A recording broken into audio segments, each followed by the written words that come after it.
j'ai envie de dire physiquement, de voir cette assemblée uniquement d'hommes.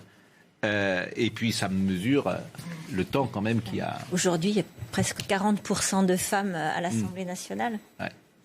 Alors, mais grâce à la parité, grâce à des mesures un peu contraignantes qu'on a. J'aimerais savoir la conclusion que vous en tirez là sur le sujet qui est celui-ci en fait. Est-ce que ça a été dépénalisé oui ou non en fait par des hommes? Oui, par je suis d'accord avec vous. Donc en fait, ça ne change absolument rien. Et par ailleurs, moi, il y a une question que je me pose, c'est qu'à chaque fois qu'on parle d'égalité femmes-hommes, on nous parle de l'avortement. J'aimerais bien savoir en quoi c'est une question d'égalité femmes-hommes. Ah non, vous avez raison. Non, là, c'est pas une égalité femmes-hommes. On peut parler de... Mais on pourra en parler effectivement tout à l'heure. Mais effectivement, c'est pas dans l'égalité femmes-hommes. Et par ailleurs, il y a effectivement une transgression qui est faite à ce moment-là avec la dépénalisation de l'avortement, c'est-à-dire le fait de ne pas le reconnaître comme un crime. Mais si vous avez bien écouté ce que dit Simone Veil, on en est loin aussi.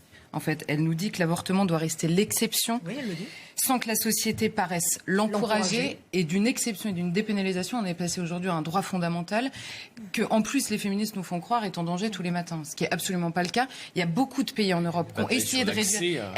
Simone Veil dit à ce moment-là ce qui me semble être l'évidence absolue, à savoir que l'avortement est toujours un drame, qu'aucune femme n'y recourt par plaisir, et que la France est un des seuls pays en Europe qui n'a pas réussi à faire baisser son nombre d'avortements. Pourquoi ? Parce que c'est un marqueur idéologique qui est sans cesse défendu, voire encouragé dans les propos, beaucoup plus qu'on essaie de lutter contre. Je suis désolée, faire d'un drame... Personne n'encourage l'avortement. Alors, le recours à l'avortement... Alors écoutez, vous allez répondre... C'est un droit fondamental. Vous allez justement... C'est très Terminé, Charlotte. Expliquez-moi. Oui, mais justement, j'ai juste une question.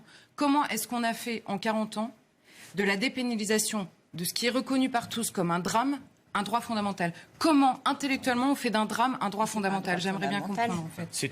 C'est un droit individuel.